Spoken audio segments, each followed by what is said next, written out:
recognizing the talents of women and non-white gentlemen, and that's the wrong direction. I don't know what you're insinuating, Senator, but I am not ashamed of my faith in Jesus Christ. Well, you shouldn't be ashamed. And if you want to shame me for it, go ahead. I'm not shaming you, but are you critical of other faiths? I am a believer. I'm quite open in that, and our department allows for a multitude of faiths. So I don't know what you're suggesting. I've heard the likes of things that people like you suggest to try to smear my character, and I won't give into it. No.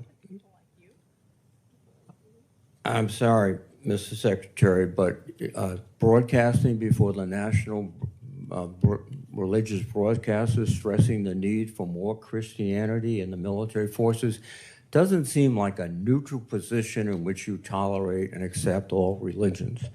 Let me move on. The strategic aspects of this operation in Iran. The president declared that we're going to destroy their missiles and raise their missile industry to the ground. And after more than 13,000 strikes, unclassified assessments conclude that Iran retains more than 40% of its drone arsenal and 60% of its ballistic missile launches compared with pre-war levels. That's one of his objectives. The second objective was regime change. To the great proud people of Iran, I say tonight that the hour of your freedom is at hand, and we will take over your government. Well, when we finish, we'll take over government. That has not succeeded. And then one of his other things is at the onset of the war, the president said, we will ensure that Iran does not obtain a nuclear weapon. Military operations in Iran have not achieved that goal yet. And it also seems to indicate that his pronouncements about Operation Midnight Hammer, obliterating the nuclear policy and structure of the Iranians, was false. So you have not achieved any of the objectives yet that as the president mentioned. Well, in this setting, I won't talk about the nature of metrics, which are classified, as you know, Senator, but I can say that looking at the objectives we set out to achieve from the beginning, some of which you laid out, our military objectives have been stunningly effective. Take, for example, their defense industrial base. They're completely incapable at scale at any level of reconstituting the capabilities you referred to, which is a devastating result for any country, especially one whose ambitions are as wide as Iran's.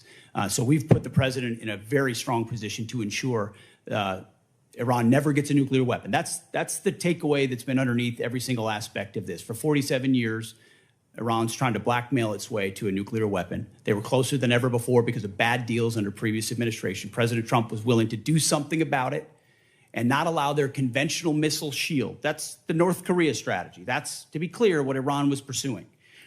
Hiding their nuclear ambitions, revealing them over time, and then building a conventional shield of missiles so powerful that no country would challenge them for fear of what would happen if they unleashed that arsenal. Weakened after the 12-day war and Midnight Hammer, which did obliterate their sites, President Trump saw an opportunity because their ambitions continued to ensure that umbrella of nuclear blackmail did not allow them to get to a nuclear weapon. And the world is safer because of his bold and historic choice. Mr. Secretary, I think that's rhetorical but not factual. Thank you. Thank you, Senator Reid. Mr. Secretary, Mr. Hurst, General Kane, welcome. Over the last several months, I've worked closely with some of the new direct reporting program managers, and I've been encouraged by how they're approaching the department's most complex acquisition systems. General White's pulled forward the next milestone for the Sentinel program by at least 6 months.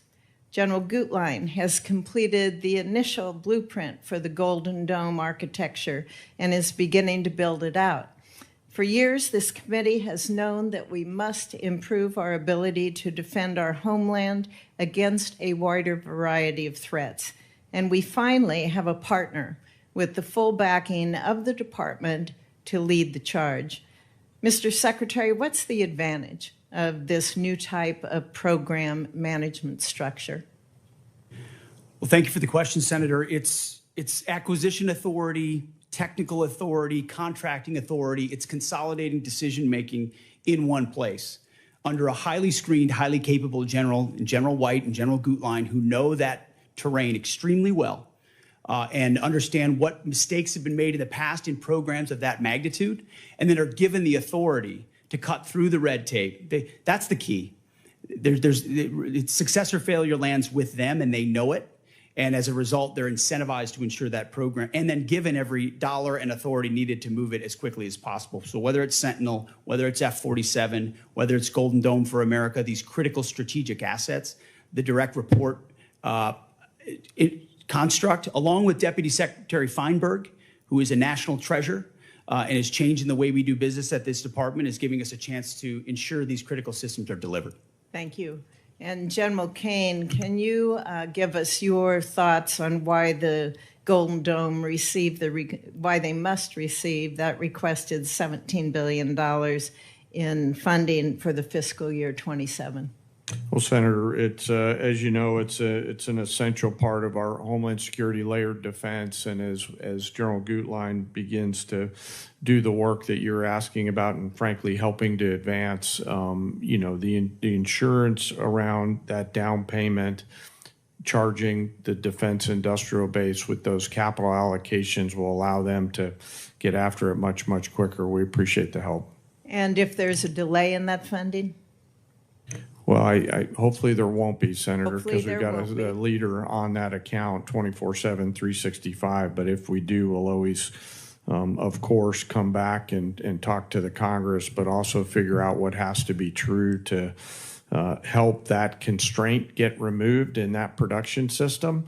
And that's really what we're asking these leaders to do, is to be able to get past the theory of constraints. Okay, thank you. Secretary Hegseth, I agree with your statement on nuclear deterrence when you said nothing else matters if we don't get this right, so we will.